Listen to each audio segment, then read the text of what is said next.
ചോദ്യപേപ്പർ ചോർച്ചയിൽ കൂടുതൽ ഓൺലൈൻ പ്ലാറ്റ്ഫോമുകൾക്കെതിരെ അന്വേഷണം തുടങ്ങി ക്രൈംബ്രാഞ്ച്. എക്സാം വിന്നർ, എഡ്യൂപോർട്ട് എന്നീ ഓൺലൈൻ പഠന കേന്ദ്രങ്ങൾക്കെതിരെയാണ് അന്വേഷണം.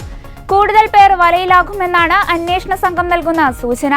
ചോദ്യപേപ്പർ ചോർച്ചയിൽ കൊടുവള്ളിയിലെ MS സൊല്യൂഷൻസിന്റെയും ഉടമ മുഹമ്മദ് ഷുഹൈബിന്റെയും ബന്ധം സ്ഥിരീകരിക്കപ്പെട്ടതിന് പിന്നാലെയാണ് മറ്റ് ഓൺലൈൻ പ്ലാറ്റ്ഫോമുകൾക്കെതിരെ ക്രൈംബ്രാഞ്ച് അന്വേഷണം തുടങ്ങിയത്.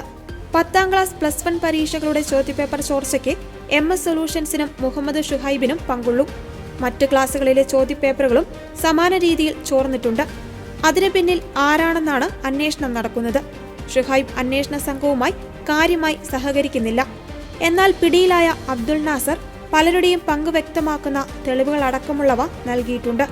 ഒപ്പം കേസിൽ നേരത്തെ അറസ്റ്റിലായ ഫഹദ് എന്ന അധ്യാപകനിൽ നിന്നും നിർണായക വിവരങ്ങളാണ് ലഭിച്ചിട്ടുള്ളത്. ഇതിന്റെ അടിസ്ഥാനത്തിൽ നടത്തിയ അന്വേഷണത്തിൽ നഗരം കേന്ദ്രീകരിച്ച് പ്രവർത്തിക്കുന്ന എഡ്യൂപോർട്ട്, എക്സാം വിന്നർ എന്നിവയ്ക്കും ചോദ്യപേപ്പർ ചോർച്ചയിൽ പങ്കുണ്ടോ എന്ന സംശയം ഉയർന്നിട്ടുണ്ട്. എന്നാൽ ഇക്കാര്യത്തിൽ കൂടുതൽ തെളിവുകളും വിവരങ്ങളും ലഭിക്കേണ്ടതുണ്ടെന്ന് ക്രൈംബ്രാഞ്ച് വ്യക്തമാക്കുന്നു. ക്രിസ്തുമസ് പരീക്ഷ ചോദ്യപേപ്പർ ചോർത്തിയ സംഭവത്തിൽ പ്രതികളെ കസ്റ്റഡിയിൽ വാങ്ങി തെളിവെടുപ്പ് നടത്തിയിരുന്നു. മുഖ്യപ്രതിയായ മുഹമ്മദ് ഷുഹൈബിനെയാണ് ക്രൈംബ്രാഞ്ച് അന്വേഷണ സംഘം കസ്റ്റഡിയിൽ വാങ്ങി തെളിവെടുത്തത്. 4ാം പ്രതി മലപ്പുറം മേൽമുറി മഹദീൻ ഹയർ സെക്കൻഡറി സ്കൂളിലെ പ്യൂൺ അബ്ദുൾ നാസറിനെ കസ്റ്റഡിയിൽ വാങ്ങി സ്കൂളിലെത്തിച്ച് തെളിവെടുപ്പ് നടത്തി.